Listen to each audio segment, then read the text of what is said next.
You might be doing something that's keeping you from getting better and destroying your fitness without even realizing it. We shouldn't do that thing. Let's talk about it. If you watched the last video, which thanks for doing that, appreciate it. But if you watched the last video, you know that I'm currently training for an Olympic distance triathlon and a pro jiu-jitsu match at the same time. And I did this last year. I did this exact race. I did this exact event at the same time last year. And this time I'm trying to avoid making a mistake that you might be making as well: overtraining. This seems counterintuitive. You think you want to get better at a thing, so do as much of that thing as possible. And to an extent, that's true, but if you cross over into overtraining, you get to a point of diminished returns. If you're doing too much, your body just can't keep up with what your brain wants it to do. And like if you're trying to get better at jiu-jitsu, but you're too fatigued to do good training rounds, kind of defeats the point of training.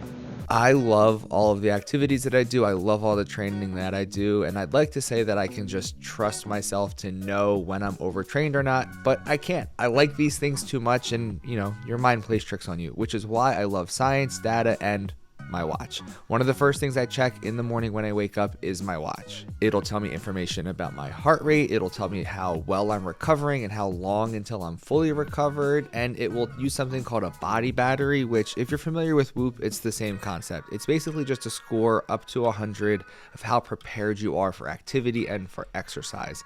It's great to have this data. I don't think we should take all this information as 100% dogma and this should run your life. I do think, though, that it is hard to trust ourselves, and it's good to have information and sort of a guide point of what we should be doing. My biggest insecurity when it comes to jiu-jitsu is my strength. I don't cut any weight to compete. I just compete at my natural walking around weight, which means I'll always be smaller than my opponent. I'll always be giving up a strength and size advantage. So part of me wants to lift as much weights as possible to try to mitigate that.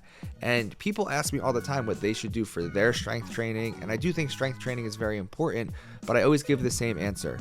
You should lift as much as you can without it affecting your jiu-jitsu. You need to recognize what your main goal is. If your goal is to get good at jiu-jitsu, you need to have good jiu-jitsu training rounds. And if you're strength training so much that it's impacting your ability to roll, it's working against you. It's the same thing that I have to face right now with the triathlon prep, with the swimming and the biking and the running.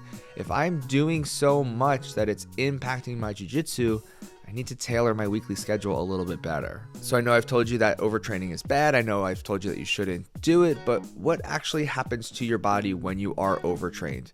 Well, your central nervous system becomes fatigued, and that makes it difficult for your brain to get your body to do what it wants to. You can become more prone to injury because you're more fatigued and your muscles are tired, and it can lead to more injuries, which will keep you from training.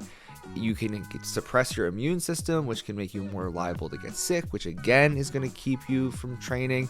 There's just nothing really good that happens if you've trained so much that your body can't keep up. I love training. I love all of the things that I do. And if it was up to me, I would work out 3 times a day, 7 days a week. That's just not sustainable. I'd rather train slightly less each week, but every training session is fun and it's making me better and I'm getting a lot out of it, as opposed to just running myself into the ground and then all that training is just kind of working backwards and it's a waste. I hope this video helped you. I hope that you are aware now not to overtrain. Thank you for watching this far into the video, the 15 of you that are still here, and I will see you all in the next one.